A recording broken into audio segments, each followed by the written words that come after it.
파넨베르크 자연신학 오늘 12번째 강독하겠습니다. 책 몇 쪽이죠? 여기 써놨죠? 38쪽입니다. 파넨베르크의 첫 번째 강연, 과학자들에게 던지는 신학적 물음들을 지금 우리가 읽고 있습니다. 현대인들의 머릿속에는 자연과학은 뭐 절대적인 거야, 잘못된 거 없지, 실험 데이터나 좀 틀릴 수 있지만 기본적으로 옳은 거야 라고 생각을 합니다.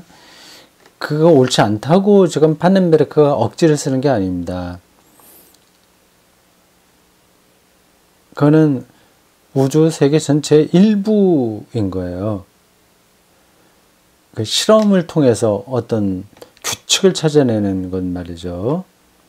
근데 모든 것들이 다 그 규칙 안에 들어오진 않습니다. 물리학적으로도 그건 맞는 이야기입니다. 장이론이라고 하는 게 그거 아니겠습니까? 역장이론이라고도 하죠. Force Field Theory라고 해서요. 어떤 규칙성들이 어느 필드 안에서 그 힘의 지배를 받고 있다고 하는 겁니다. 근데 그 역장을 우리는 아직까지 다 모르죠. 그걸 앞에서 영문 편집자가 서문을 쓰면서 꺼낸 용어로 본다면 성령의 장이론? 그렇게 말할 수 있겠어요. 어쨌든 현대인들은 너무 오랫동안 뭐 종교나 정치나 왕, 뭐 귀족 이런 거 권위에 눌려 있다가 해방을 느껴서 그런지 모르겠으나, 그리고 그런 일에서 자연과학이 앞장을 섰다는 사실을 역사적으로 알기 때문에 그럴지 모르나, 또한 이 자연과학은 데이터로 분명하게 나타나기 때문에 그걸 확인할 수 있어서 그럴지는 모르나 너무 절대화하는 거죠. 잘못됐다는 얘기 아니라 세계를 해석하는 하나의 길인 겁니다. 하나의 방법인 겁니다. 그건 자기의 하는 역할만 하면 되는 거죠. 그런데 자연 전체를 변화시키려고까지 지금 실험을 중심으로 한 과학은 실험이니까 그렇게 하고 있다. 교만한 거죠. 어떻게 보면요. 기술의 자기 한계를 외면하고 있는 겁니다. 자, 38쪽 밑에서 시작하는 패러그래프입니다. 12번째 강독입니다. 근대과학이 자연을 그토록 쉽사리 남용할 수 있었다는 사실은 원리적으로 따져보면 당연한 일이다. 지금 기후변화 그런 얘기 많이 하죠. 그건 조금씩 우리 피부에 와 닿고 있습니다. 자연과학이 그 실험 연구로 인한 규칙성으로 세계를 규명할 수 있다면 이런 문제도 사실은 다 해결했어야죠. 근데 세계는 그러한 방식으로 다 돌아가지가 않습니다. 그래서 앞에서 여러 번 나왔던 단어가 맞는 거예요. 추상적인 지식인 거죠. 어떻게 보면 모든 지식은 다 추상적인 겁니다. 우리 인간이 할 수 있는 일들은 아주 일부이기 때문에 그 전체에서 그게 어떻게 기능하는지를 파악할 수가 없는 거죠. 여러분들은 뭐 좀 파악 왜 못해? 시간만 있으면 이제 파악하게 될 거야. 우주 저 세계까지 우리가 뭐 안 가는 데가 없잖아. 시간만 좀 있으면 돼. 지구와 같은 행성을 우주에 있는데 우주에서 수백 개 지금 발견했다고 하잖아. 뭐 그런 얘기 굉장히 솔깃한 거죠. 근데 그렇게 멀리 갈 것도 없습니다. 이, 이 물질이 얼마나 작은지도 사실은 모르잖아요. 아주 가까이 있는 것도 모르는 겁니다. 이게 어떻게 그 전체와 부분이 연결되는지를 모르죠. 자연과학도, 아니, 물리학이나 이런 데서 그걸 찾아보려고 하긴 하는데, 별로 그런 데는 진도가 나가지 않습니다. 글쎄요, 뭐, 진도가 나가고 있다고 생각하는 사람들도 있겠죠. 원리적으로 보면 당연하다. 그것은 그 규칙성들에 대한 추상적 연구가 담지하고 있는 위험성들 중에 하나다. 이제 맞는 것 같습니다. 추상적 연구라고 하는 표현이 앞에서 말한 저의 설명에 맞는 거죠. 부분적이라고 하는 겁니다. 부분적인 것으로 전체를 말려고 하니까 그건 추상화되는 거예요. 적절한 개념인 것 같습니다. 그렇게 생각하시면 됩니다. 하나님은 전체고 과학은 부분이다. 하나님을 부분적으로 알고 있는 거다. 코끼리의 털 몇 가닥을 갖고 코끼리 전체를 말하려고 하는 것과 같다. 그럼 몇 개만 잘 이야기하면 되겠죠. 근데 다 자기가 할 수 있다고 말하면 그때부터 이제 어떤 일들이 벌어지게 되는 겁니다.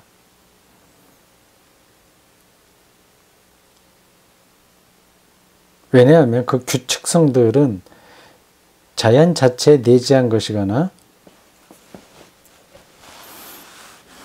아니면 자연 과정들에 부여된 것일 수밖에 없기 때문이다. 자연의 어떤 속성을 연구하는 거죠. 그게 자연 자체는 아니거든요. 생각이 좀 열리죠?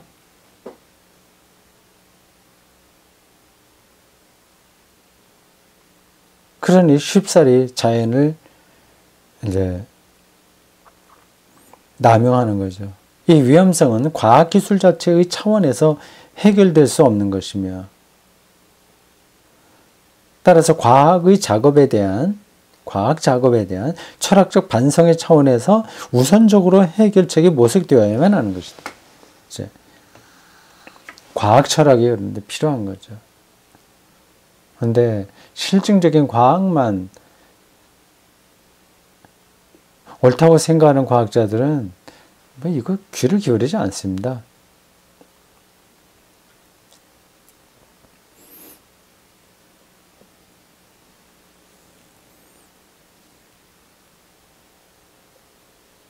바로 이 철학적 반성의 차원에서 과학적 기술이 담지하고 있는, 여기서 기술은 테크닉이 아니에요. 디스크립션인가? 서술한다는 거예요. 어떤 걸 연구해서 그 규칙성들을 설명해 나가는 거죠. 그런 기술이 담지하고 있는 추상적 형식이 검토되어야만 하는 것인데, 그것은 그 추상적 형식이 무엇으로부터 추상되고 있는지, 그리고 과학의 추상적 공식들 속에서 방법론적으로 무시되고 있는 것이 무엇인지에 특별한 주의를 기울여야 한다는 것을 의미한다. 과학 철학에서 많이 언급되고 있는 것들일 겁니다. 지금 파넨베르크가 이 대목에서 설명하고 있는 내용이 말이죠. 그렇다면 바로 이 차원에서 신학자들은 자신들의 관점에서 물을 수 있는 물음들을 과학자들에게 제시해야 된다. 과학 철학이 어떤 방향을, 그죠? 어떤 근본에 대해서, 과학의 본질에 대해서 얘기해야 하고 있고 또 해야 된다는 점에서 신학자들도 자신의 관점에서 물어야 된다고 하는 겁니다. 아니, 철학이 얘기하다가 왜 신학이 얘기하냐? 이게 어떻게 연관되냐? 그래서 질문할 수 있습니다. 신학은 기본적으로 철학적입니다. 출발이 그렇습니다. 똑같은 얘기가 아니라 도반이에요. 철학과 신학은.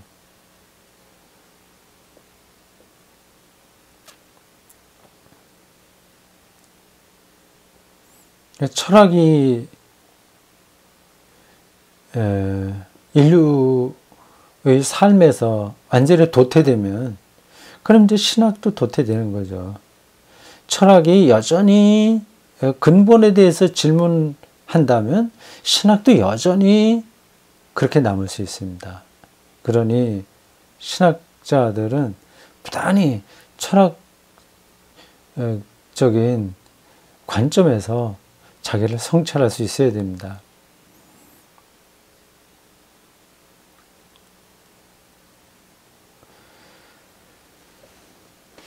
왜냐하면 과학의 수학 언어 속에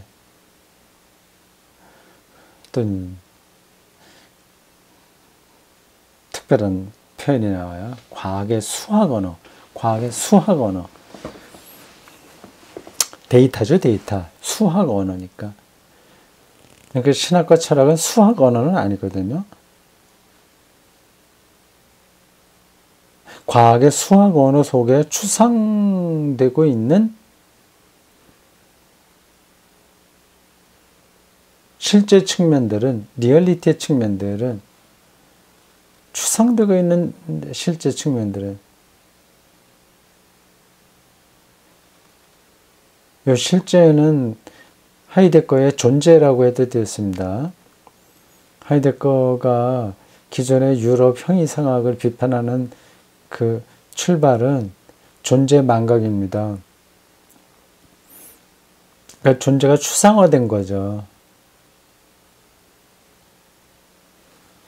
존재라는 말이 없었다는 게 아니라 그쪽으로 전혀 생각을 못한 거죠. 그러니까 수학 언어 속에 추상화되고 있는 실제 측면들, 그들이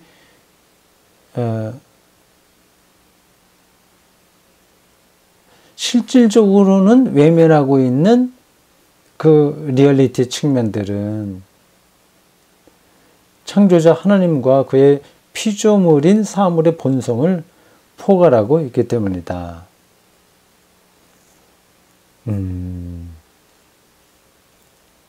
골치 아프시죠? 그렇지 않고 이게 재밌게 들리면 철학적 사유를 아시는 분들입니다.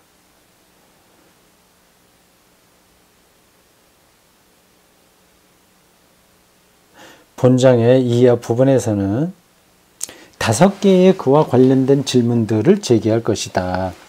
기독교가 얘기하는 실제 측면들을 말한다는 거예요. 그 질문들이 채택된 이유는 그 질문들 모두 자연과학과 신학의 대화에서 특별한 중요성을 갖고 있기 때문이다.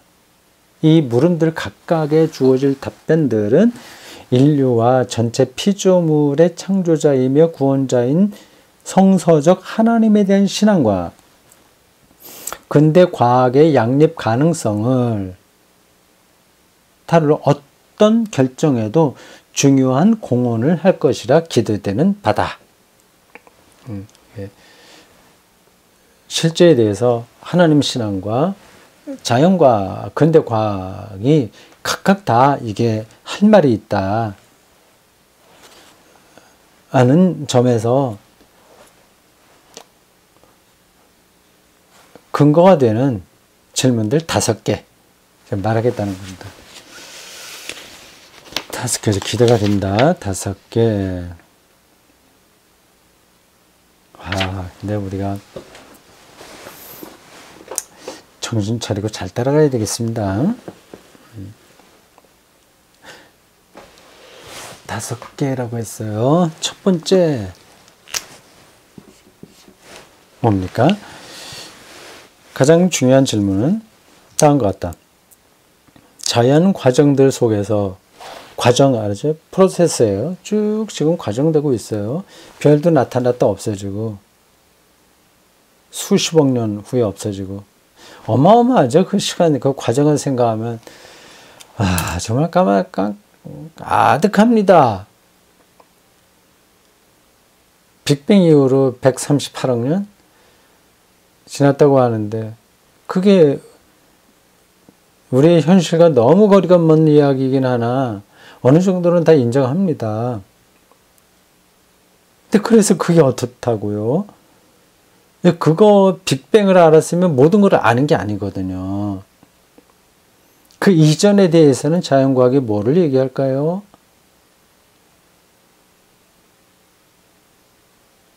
138억 년이 됐다면 이것도 수학 언어입니다. 수학 언어. 그럼 그 전, 빅뱅 이전은 어떤 시간이었을까요? 이 모든 게 다 우주, 자연, 세계의 총체적인 거거든요. 그것의 일부를 자연과학이 얘기하고 있는 겁니다. 자연 과정들 속에서 우발성이 중요하다는 관점에 근거하여 관성의 원리나 혹은 적어도 그에 대한 해석을 정정하는 것이 허용될 수 있겠는가? 이 질문 좀 어렵네요. 우발성. 그 앞에서 한번 다뤘죠. 콘팅겐츠, 콘팅겐시. 영어로 하자면 콘팅겐츠, 콘팅겐시. 뭐 저는 이제 우발성보다 이제 이걸 우연성이라고 하는 게 낫다 말했습니다. 모든 게 자연 그 법칙에 의해서 돌아가지 않나요? 오히려 그런 것들이 법칙에 의해서 돌아가지 않는 것들이 오히려 이 세계의 과정을 끌어간다고도 볼 수 있습니다. 하여튼 그런 점에서 관성이나 관성 원리나 관성 쭉 가는 힘이잖아요. 이 자연이 과정으로 이렇게 가고 있는데 툭툭툭툭 거기 우연성들이 나타나잖아요. 그렇다면 그 관성의 원리는 좀 교정해야 되지 않냐. 그러니까 안에 규칙으로 나타나는 거 분명합니다. 근데 그렇지 않은 것들도 있으니 그러니까 다르게 해석하는 것을 좀 허용해야 되지 않냐는 거죠. 그걸 전혀 허용하지 않고 자연과학이 찾은 규칙들, 규칙성들, 파넨베르크는 것을 추상된 규칙성이라고 했는데 그걸 절대화 하는 걸 좀 하면 곤란하지 않냐고 하는 겁니다.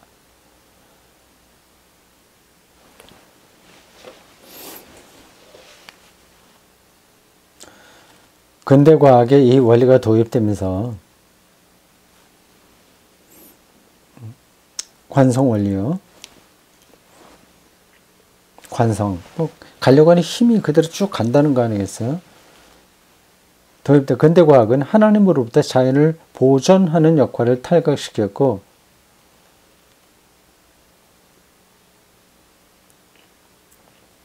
그냥 그거는 자연은 그대로 있는 거니까 하나님이 간섭하지 않으니까 우리가 그걸 잘 다뤄야지 그거죠. 하나님과는 관계없는 자연으로 만들어버린 겁니다. 결국 하나님을 자연 과정을 이해하는데 불필요한 가설로 만드는 중요한 역할을 하게 된다.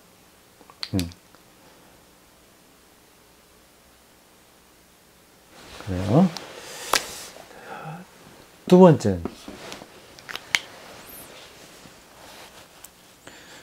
자연의 실제는, 이제 뭐 좀 아시겠죠? 실제라고 하는 말이 들어가면 의미가 달라진다고요. 자연은 이렇게 하지 않고 자연의 실제는 얘기했지 않습니까? 자연이라고 하는 거하고 자연의 실제라고 하는 건 다른 거예요.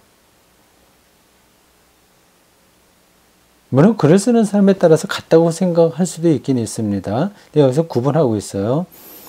자연의 실제는 우발적인 것으로 이해돼야 하는가, 그리고 자연 과정들은 불가역이 아닌가? 불가역적인 것으로 이해되어야만 하는가? 이 물음은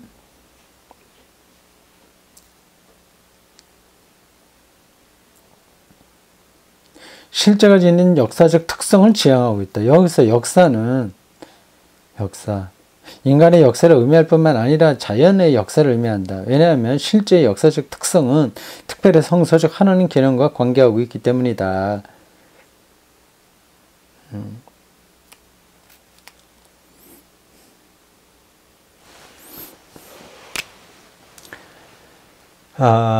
그러니까 실제는 역사적인 게 아닌가? 이 아니냐? 이런 질문입니다.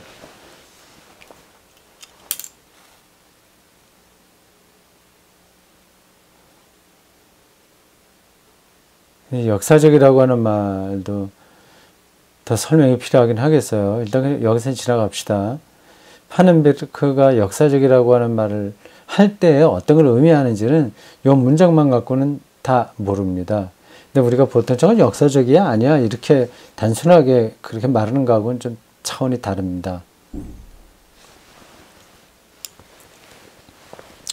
셋째,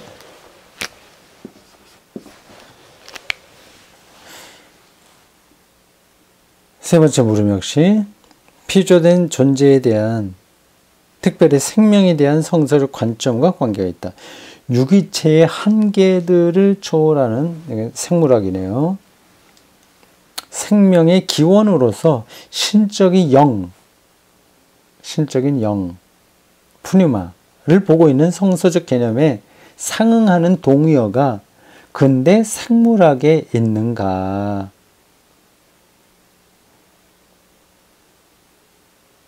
근데 생물학 근데 근대 생물학과 성서적 영 개념 사이에 이렇게 소통하는 게 있냐, 통하는 게 있냐 그런 거죠. 있을 수도 있죠, 아닐 수도 있고요. 근데 파넨베르크는 단히 있을 수 있다는 쪽일 겁니다. 근데 생물학이 전에 종교적인 언어를 사용하지 않았으나 수학의 언어로 말하고 있으나 성서가 말하는 영을 이야기할 수 있는 겁니다. 재밌죠? 역사성은 성서적 신앙의 관점에서 실제의 일반적 특성을 지시하는 반면 역사적인 그 안에 들어있죠. 그리고 역사는 어떻게 일어날지 모르죠. 놀라운 일들이 새롭게 일어나죠. 그게 역사적 특징입니다.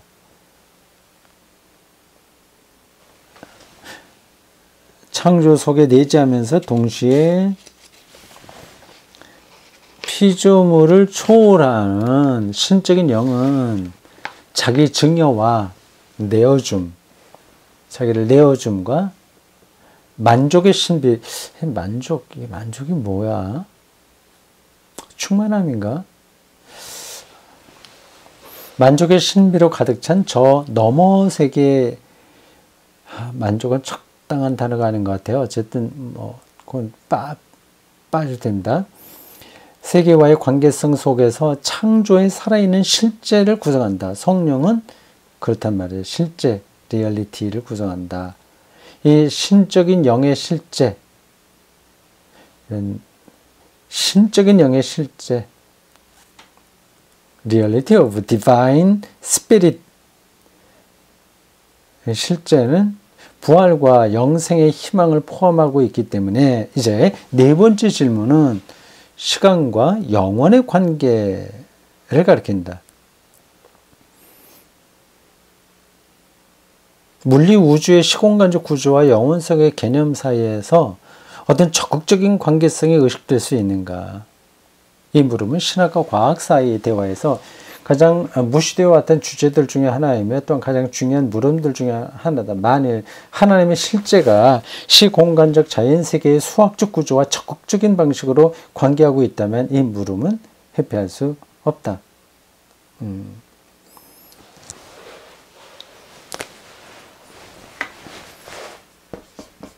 네 번째 질문.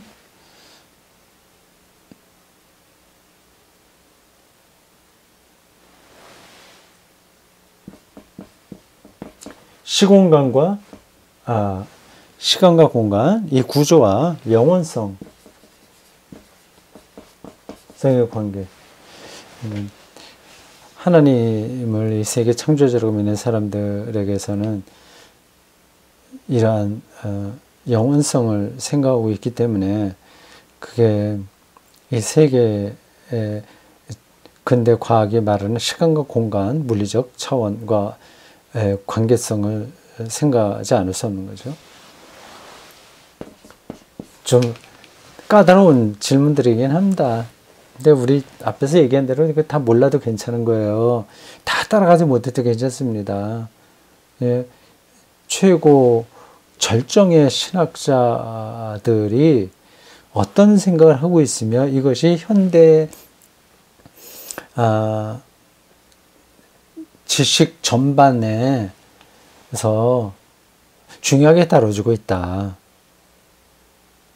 뭐 그것만 느껴도 됩니다. 느낌으로써 어떤 게 있네. 그걸 아는 것만 하더라도 큰 공부입니다. 근대 신학과 근대과학 사이의 대화 문제에 접근에 들어갈 때 필수 불가결한 질문으로 부각될 수밖에 없을 다섯 번째 물음. 아마도 가장 까다로운 질문은 종말론에 대한 물음입니다.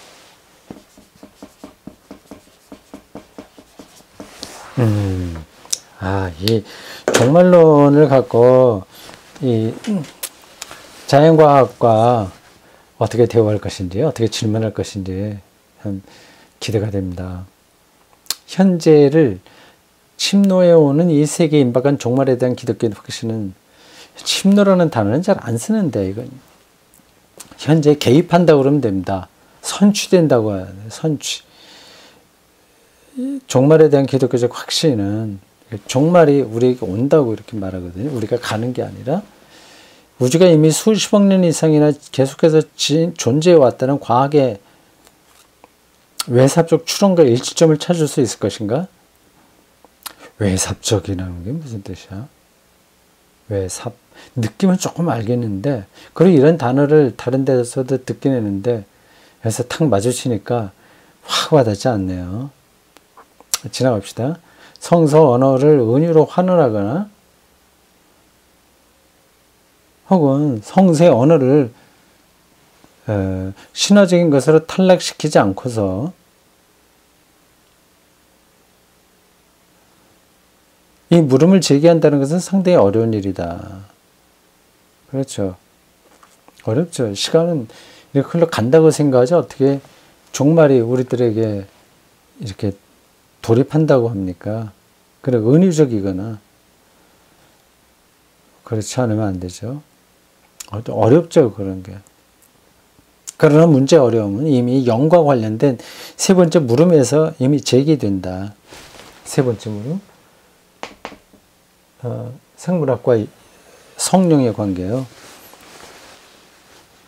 그러한 담론의 시초에서 난점은 바로 하나님이란 용어 배후에 이미 잠복해 있다. 하나님이란 용어. 영이란 용어의 재정의. 영. 푸니마, 루아흐, 스피릿, 가이스트. 시간과 영혼 사이의 상관성에 대한 해명, 종말론의 문제에 대한 해명 등을 수반하는 영이 담지한, 영이라고 하는 단어가 말하려고 하는 기능에 대한 탐구를 통해서만 성서에 구체적으로 묘사하고 있는 하나님이란 용어가 자연세계에 미치는 중요성이 이해될 수 있을 것이다.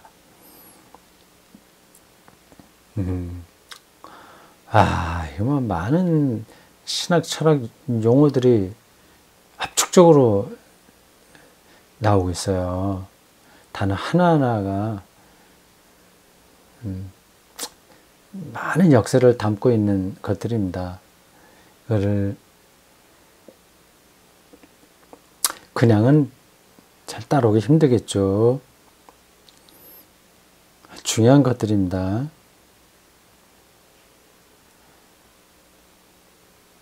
하여튼 영이 여기서 핵심이라는 겁니다. 처음에 두 질문들은 단지 그와 같은 탐구의 출발점을 제공할 뿐이지만, 그러나 신학자들과 과학자들이 그와 같은 물음들을 통해 도출되는 용어상의 일치를 서로 다른 별개의 영역에서 대충 말장난으로 얼버무리는 일을 용납하지는 않는다. 이런 5가지 질문에서 신학이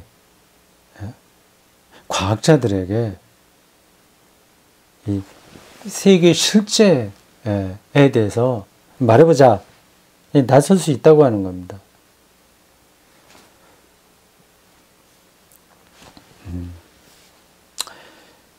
바네메르크의 시도가 대단하네요. 그리고 여태까지 이렇게 한 신학자들은 별로 없습니다.